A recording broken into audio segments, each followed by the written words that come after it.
ಪ್ರಿಯರೇ, ದಿನದ ಬದುಕಿಗೊಂದು ಕ್ರಿಸ್ತನ ಈ ದನಿ ನಮ್ಮೆಲ್ಲರಿಗೂ ಪ್ರೇರಣೆ ಆಗಲಿ. ಪೂಜಾ ವಿಧಿಯ ಪಾಸ್ಕ ಕಾಲದ 7ನೆಯ ವಾರ, ಮೇ 23, 2026 ಶನಿವಾರ.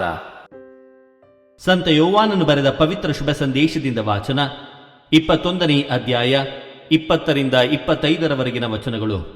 ಪೇತ್ರನು ಹಿಂದಿರುಗಿ ನೋಡಿದಾಗ ಯೇಸುವಿನ ಆಪ್ತನಾಗಿದ್ದ ಶಿಷ್ಯನು ಹಿಂದೆ ಬರುವುದನ್ನು ಕಂಡನು.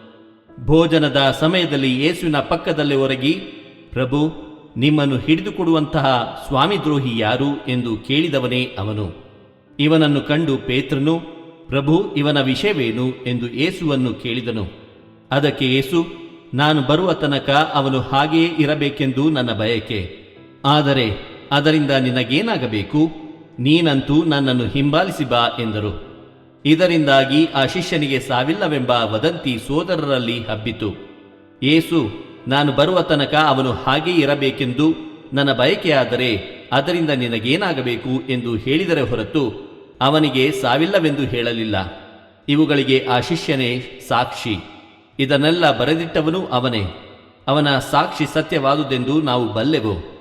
ಯೇಸು ಮಾಡಿದ ಕಾರ್ಯಗಳು ಇನ್ನೂ ಎಷ್ಟೋ ಇವೆ. ಅವನ್ನೆಲ್ಲ ಒಂದೊಂದಾಗಿ ಬರೆಯಲು ಹೋದರೆ ಬರೆಯಬೇಕಾದ ಗ್ರಂಥಗಳನ್ನು ಬಹುಶಃ ಲೋಕವೇ ಹಿಡಿಸಲಾರದೆಂದು ನೆನೆಸುತ್ತೇನೆ. ಪ್ರಭುವಿನ ಶುಭ ಸಂದೇಶ. ಕ್ರಿಸ್ತರೇ, ನಿಮಗೆ ಸ್ತುತಿ ಸಲ್ಲಲಿ. ಚಿಂತನೆ. ನೀನು ನನ್ನನ್ನು ಹಿಂಬಾಲಿಸು.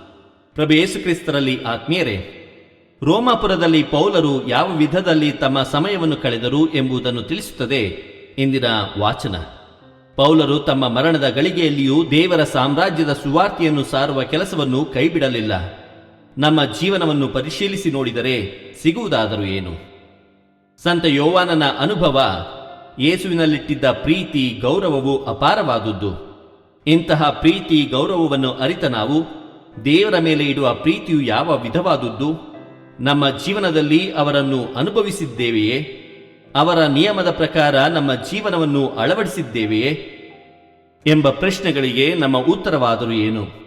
ಸಂತ ಯೋವಾನರು ತಮ್ಮ ಇಡೀ ಜೀವನದ ಪರ್ಯಂತರ ಯೇಸುವನ್ನು ಹಿಂಬಾಲಿಸಿದರೆಂಬುದನ್ನು ಮನದಟ್ಟು ಮಾಡುವಂತೆ ತಿಳಿಸುತ್ತಾರೆ.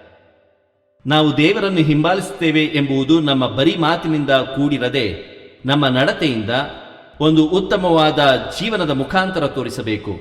ಆಗ ಮಾತ್ರ ನಾವು ದೇವರನ್ನು ಹಿಂಬಾಲಿಸುವವರಾಗುತ್ತೇವೆ. ಸಂತ ಪೌಲನು ಹೇಗೆ ತಮ್ಮ ಸಮಯವನ್ನು ಯೇಸುವಿನ ಸುವಾರ್ತೆಯನ್ನು ಸಾರಲು ಬಳಸಿದರೋ ಹಾಗೆ ನಾವು ಸಹ ನಮ್ಮ ಕೈಲಾದಷ್ಟು ಮಟ್ಟಿಗೆ ಅವರ ಸುವಾರ್ತೆಯನ್ನು ಸಾರಬೇಕು. ಆ ಸುವಾರ್ತೆಯನ್ನು ಸಾರಲು ನಾವು ಬೇರೆ ಬೇರೆ ಊರುಗಳಿಗೆ ಹೋಗಬೇಕಾಗಿಲ್ಲ. ನಾವು ಜೀವಿಸುವ ವಾತಾವರಣ, ಪರಿಸರ ಮತ್ತು ನಾವು ವಾಸಿಸುವ ಮನೆಯಲ್ಲಿ ಸಾರಲು ಮೊದಲು ಪ್ರಾರಂಭಿಸಬೇಕು. ಹೀಗೆ ಪ್ರತಿಯೊಬ್ಬರು ಸಾರಿದರೆ ನಾವು ನಮ್ಮ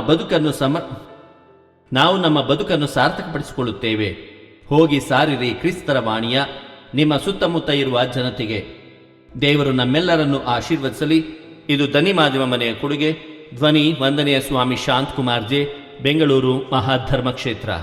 ಪ್ರಿಯರೇ, ಈ ಚಾನೆಲ್ ಅನ್ನು ಸಬ್ಸ್ಕ್ರೈಬ್ ಮಾಡಿ ಪ್ರತಿದಿನ ದೇವರ ವಾಕ್ಯವನ್ನು ಆಲಿಸುತ್ತಾ ಅದನ್ನು ಇತರರೊಂದಿಗೆ ಹಂಚಿಕೊಳ್ಳಲು ನಮಗೆ ನೆರವಾಗಿರಿ. ಧನ್ಯವಾದಗಳು.